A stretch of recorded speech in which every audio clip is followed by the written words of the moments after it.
कि भारत की जो महिला है वो हिजाब में भी घर में प्रधानमंत्री होती है, वो घर में फाइनेंस मिनिस्टर होती है, वो घर में होम मिनिस्टर होती है। ऋषि पे तुम इतने खुश हो रहे हो, क्या हम अगला प्रधानमंत्री भारत में हिजाबी औरत देखे जिस हिजाब को तुम टारगेट कर रहे हो? तो वैसे सामने इनकी गूगली ली है कि देखो तुम क्या कहते हो और इनकी मिर्चें कहाँ कहाँ से जाकर लगती हैं। क्योंकि जब ऋषि सोनक वो वहाँ का बन सकता है तो भारत में रहने वाली मुस्लिम महिला क्यों नहीं बन सकती पीएम? तो जो प्रधानमंत्री अपनी बीवी का ना हुआ, अपनी माँ का नहीं हुआ, तो बेवकूफ लोग वो तुम्हारा होगा?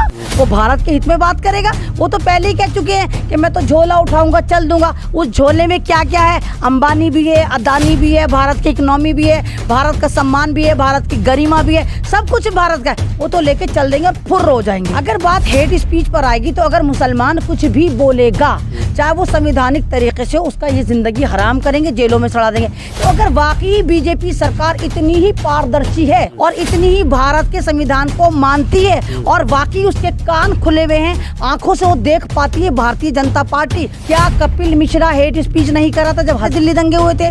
क्या नागनी तिवारी, क्या ये जितने भी देश के गद्दारों को डैश डैश डैश डैश, अभी आप देखें एक नफरती एजेंडा सजाया गया था जिसमें भारतीय जनता पार्टी के सांसद परवेश सिंह जो है, उन्होंने क्या कहा था कि हम ऐसे करेंगे, मुसलमानों का बायकाट करेंगे, और उधर चलिए उत्तर प्रदेश की तरफ चलिए नंद किशोर गुर्जर। तो आजम खान को ही टारगेट क्यों? क्योंकि आजम खान के आगे खान लगा हुआ मुसलमान है और आप ये दिखा रहे हैं कि भारत में मुसलमानों को आप चिन्हित करके मारेंगे। तो फिर ये दोगलापन है। या तो आप ये कहिए कि भारत में हमने संविधान खत्म कर दिया, भारत में मुसलमानों का शिकार कर करके हम अपने भोले वाले हिंदुओं को एकत्रित करेंगे और उनसे कहेंगे कि भाई देखो हिंदू खतरे में है, धर्म खतरे में। अरे क्या खतरे में? बुलडोजर चल रहा है, जो भी बात होती है मुसलमान कुछ कहे ना कहे, आप फौरन के फौरन अब्बा का बुलडोजर, अम्मा का बुलडोजर, बाबा का बुलडोजर, नाना का बुलडोजर, दादा का बुलडोजर लेके मुसलमानों की प्रॉपर्टी को ध्वस्त कर देते हैं। तो जो मुसलमान अपना घर ना बचा पाए वो भारत में राज करेगा, भारत को कब्जा करेगा। ये तो सबसे ज्यादा जो इस वक्त ट्रेंड में वो भक्तों की अम्माएं बिकनी गर्ल हैं, उनको लक्ष्मी बनाकर उनको लगा दिया जाए। वो वैसे भी कह रही मैं इलेक्शन लड़ना चाहती हूँ, वो मोदी भी कर रही, योगी भी कर रही हूँ। तो भक्तों की अम्मा से अच्छा ऑप्शन कुछ नहीं हो सकता है। भारत की अर्थव्यवस्था सुधर रहा है क्योंकि हाँ, कंगना रनौत की बात करूँ, फर्जी रानी की लक्ष्मी बाई, तो वो नोट पे चमक जाएगी तो और भक्तों का उत्थान होगा। इन अपनी अम्मा की तस्वीर लगा दो, तुम्हें अम्मा मनोरंजन भी देगी। नमस्कार, आदाब, सत श्री अकाल। आप देख रहे हैं द नेशन वॉइस और इस वक्त हमारे साथ हैं अमन रिजवी। इनसे बात करेंगे देश के तमाम चर्चित मुद्दों पे। क्या कहेंगी मैडम, जिस तरीके से कहती हैं आप बार बार अपने इंटरव्यूज़ में, और लोग भी मानते हैं देश के कि भारत की अर्थव्यवस्था चरमरा गई है। केजरीवाल ने एक वैज्ञानिक तरीका बताया है, मुख्यमंत्री हैं दिल्ली के, वो कह रहे हैं कि लक्ष्मी जी की फोटो जो है वो भारत के करेंसी नोट पे लगा दीजिए, अर्थव्यवस्था सुधर जाएगी।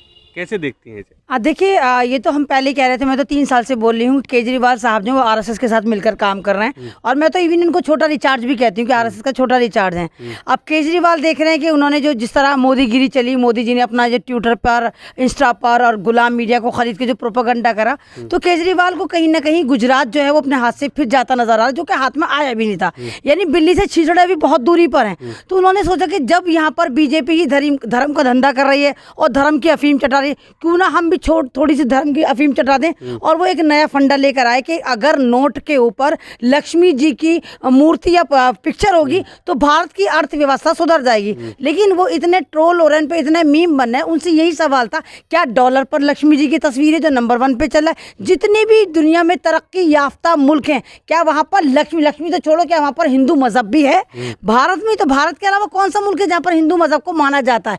यही तो सबसे बड़ा एक देश है जहाँ पर हिंदू सबसे ज्यादा पाए जाते हैं। तो इनका जो ये फंडा लेकर आए थे, हिंदू धर्म में ये धंधा खोजने चले थे, वो नाकाम हो गया और ये धपड़धूस हो गए। तो केजरीवाल साहब से खैर लोगों को ऐसी उम्मीद नहीं थी, क्योंकि मोदी जी तो चलो स्कूल की शक्ल नहीं देखे, केजरीवाल तो अच्छे खासे ज्ञानी हैं, पढ़े लिखे हैं। तो पढ़े लिखे होने के बाद इन्होंने जो ये बात करी है तो ये कामयाब नहीं हुआ। और भारत की जनता जो इस वक्त जाग चुकी है, वो ना उसको मंदिर चाहिए, ना उसको मस्जिद चाहिए, उसको रोजगार चाहिए। युवा रोजगार के लिए परेशान है। अभी आप देखो कि इन्होंने जो एक वो निकाला था अग्निपुत्र, जिसको मैंने बताया था अग्निवीर के लिए इन्होंने जॉब निकाली थी, वहाँ लाखों लोगों ने जो है वो आवेदन कराए और मात्र जॉब जो है वो 40,000 है। तो जिस मुल्क में जॉब का आलम यूँ, क्या आपको लगता है कि वहाँ करेंसी पे खाली एक लक्ष्मी जी की तस्वीर लगाकर हो जाएगा? और बात लक्ष्मी जी की नहीं है, ये एक स्ट्रैटेजी है जो भारत की जनता भी शायद कहीं ना कहीं समझ रही है। ये बापू जी को नोट के ऊपर से गायब करने का एक प्लान है। जिस तरह केजरीवाल ने, आपको याद होगा, पंजाब में अपने हेड ऑफिस से महात्मा गांधी को निकालकर बाहर का रास्ता दिखाया,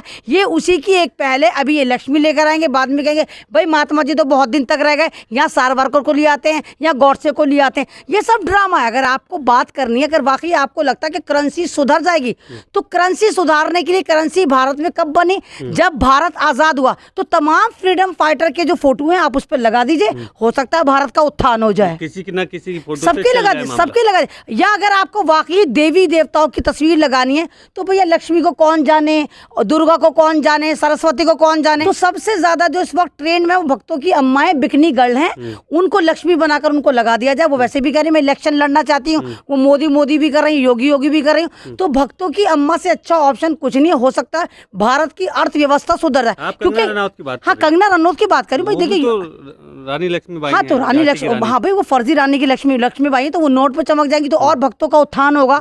तो भाई देखिए दुनिया में जितने भी डेवलपमेंट हाँ चुनाव लड़ेगी, जाहिर सी बात है। उसने क्या कहा कि मेरे खानदान वाले, मेरे अब्बा मेरे दादा कांग्रेस ही थे और मैं गद्दार हूँ क्योंकि मैं बीजेपी के साथ हूँ। मैं तुम गद्दारी हो ना जो तुम बीजेपी के साथ हो। तो इन अपनी अम्मा की तस्वीर लगा दो, तुम्हें अम्मा मनोरंजन भी देगी, तुम्हें वैसे भी मनोरंजन मिलेगा, वैसे ही मनोरंजन मिलेगा। और जिस चीज़ की भारत की जो भोली भाली जनता आदि है, नफरत के जो एक कारोबार है, वो नफरती कारोबार तुम्हारे साथ करती रहेगी। नफरत पे तो बड़ी मतलब लगाम लगाने की तैयारी में है सरकार। कह रहे हैं जो हेट स्पीच देते हैं उनके ऊपर कार्रवाई होनी चाहिए। सुप्रीम कोर्ट ने भी अभी टिप्पणी की थी और अब कार्रवाई हुई भी। नहीं, वो उन्होंने ये नहीं कहा। सुप्रीम कोर्ट को तो आप इन्होंने देखिए, इन्होंने एक तरह अपने कैप्चरिंग में ले लिया, अपने मर्जी मुताबिक फैसले दिलवाते हैं। अगर बात हेट स्पीच पर आएगी तो अगर मुसलमान कुछ भी बोलेगा, चाहे वो संवैधानिक तरीके से, उसका ये जिंदगी हराम करेंगे, जेलों में सड़ा देंगे। जिस तरह भी आपने आजम खान को देखा, कितनी मुश्किल से तो वो जेल से बाहर आए थे।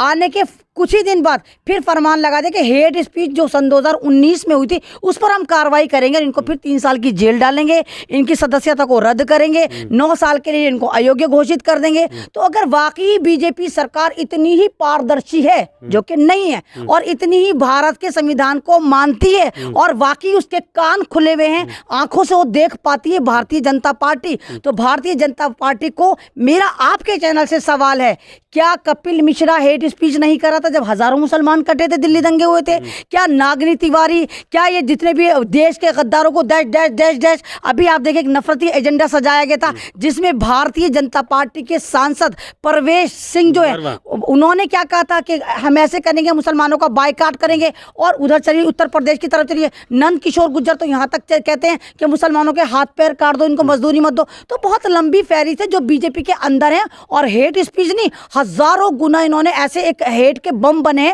और जहां जहां ये बोले वहां वहां मुसलमान मरे और कटे।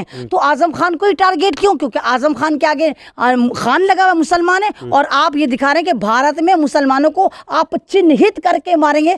तो फिर ये दोगलापन है। या तो आप ये कहिए कि भारत में हमने संविधान खत्म कर दिया, भारत में हम मुसलमानों का शिकार कर करके हम अपने भोले भाले हिंदुओं को एकत्रित करेंगे और उनसे कहेंगे कि भाई देखो हिंदू खतरे में है, धर्म खतरे में। अरे क्या खतरे में? आप डराते हैं कि मुसलमान जो है भारत पर कब्जा कर लेंगे। जो मुसलमान अपने मकान को सिक्योर ना कर सके, मध्य प्रदेश में भी अभी देखिए बुलडोजर चल रहा है। जो भी बात होती है, मुसलमान कुछ कह ना कहे, आप फौरन के फौरन अब्बा का बुलडोजर, अम्मा का बुलडोजर, बाबा का बुलडोजर, नाना का बुलडोजर, दादा का बुलडोजर लेके मुसलमानों की प्रॉपर्टी को ध्वस्त कर देते हैं। तो जो मुसलमान अपना घर ना बचा पाए वो भारत में राज करेगा, भारत को कब्जा करेगा। ये ड्रामा है। प्रधानमंत्री बनेगा भारत में, जो कह रहे हैं कि जो हिजाबी महिला होगी वो भारत की प्रधानमंत्री होगी, जैसे ब्रिटेन में ऋषि सुनक को बनाया गया क्योंकि वो माइनॉरिटी में है वहाँ।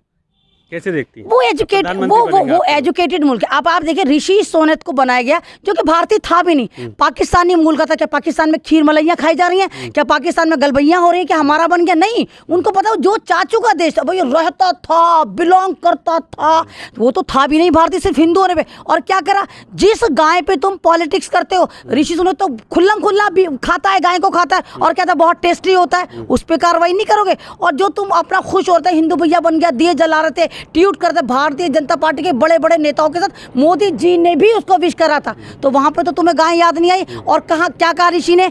तुम्हारे लिए तो शर्म से डूब मरने की बात है कि ऋषि सुनक के पास भारतीय पासपोर्ट तक नहीं है। वो तुम्हारा उत्थान करेगा तो वहां का बना है, वो वाकई दिखाना चाहते हैं कि देखो वहां पर संविधान चलता है। लेकिन दूसरी तरफ तुम इतने हिपोक्रेट हो, इतने मुनाफिक हो कि भारतीय मूल में तुम सोनिया गांधी को बहू मानने को तैयार नहीं हो, जो भारत में रहती है, भारत के लिए जिसने अपने खानदान को कुर्बान कुर्बान कर दिया, अपने शौहर को कुर्बान कर दिया, अपनी सास को कुर्बान कर दिया, और जो खुद कह रही है कि मेरा खून का एक एक कतरा भारत के लोगों के लिए कुर्बान, उसको तुम कहते हो नहीं यहाँ की नहीं है, इटालियन है, पप्पू की माँ है। तो तुम्हारा दोहरा चरित्र निकल कर आ गया। वो तो भला हो ऋषि का जो वहाँ का प्रधानमंत्री बन गया, तुम बेनकाब हो गए। मैडम ओवैसी कह रहे हैं हिजाबी महिला भारत की प्रधानमंत्री होगी, कैसे देखती हैं? नहीं, ओवैसी साहब ने कहा एक अच्छा उन्होंने एक फैक्ट दिया, लेकिन ओवैसी साहब का तो मानना यही है कि भाई जिस तरह आप नफरतें फैला रहे हैं, तो अगर क्या हम देखें, अगर ऋषि पे तुम इतने खुश हो रहे हो, क्या हम अगला प्रधानमंत्री भारत में हिजाबी औरत देखें जिस हिजाब को तुम टारगेट कर रहे हो? लेकिन मैं तो ये कहती हूँ कि भारत की जो महिला है, सक्षम है, वो हिजाब में भी घर में प्रधानमंत्री होती है, वो घर में फाइनेंस मिनिस्टर होती है, वो घर में होम मिनिस्टर होती है, वो घर में प्रोडक्शन मिनिस्टर होती है। तो ओवैसी साहब ने इनकी गूगली ली है कि देखो तुम क्या कहते हो, और इनकी मिर्चें कहाँ कहाँ से जाकर लगती हैं। क्योंकि जब ऋषि सोने हिंदुस्तान के बकौल तुम्हारे हिंदुस्तान का, जो कि हिंदुस्तान का नहीं है, पाकिस्तानी है, वो वहाँ का बन सकता है, तो भारत में रहने वाली मुस्लिम महिला क्यों नहीं बन सकती पीएम? ये बोला है। मतलब आपके हिसाब से जो हिजाबी महिला है वो घर का मतलब अच्छे से सब कुछ ध्यान रखती है, सब कुछ अच्छे से चलाती है। वहीं जो भारत के प्रधानमंत्री हैं उनके साथ एक दूसरा टैग जुड़ा है, जिन्होंने परिवार को एक तरह से त्याग दिया था।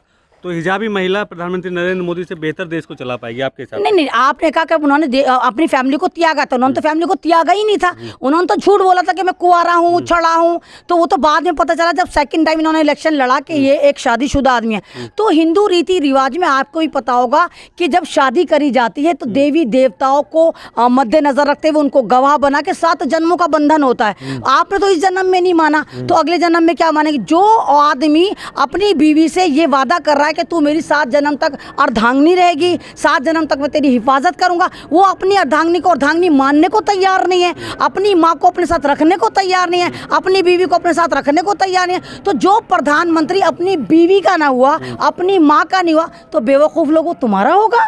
वो भारत के हित में बात करेगा? वो तो पहले ही कह चुके हैं कि मैं तो झोला उठाऊंगा, चल दूंगा। उस झोले में क्या क्या है? अंबानी भी है, अदानी भी है, भारत की इकोनॉमी भी है, भारत का सम्मान भी है, भारत की गरिमा भी है, सब कुछ भारत का है। वो तो लेके चल देंगे और फुर्र हो जाएंगे।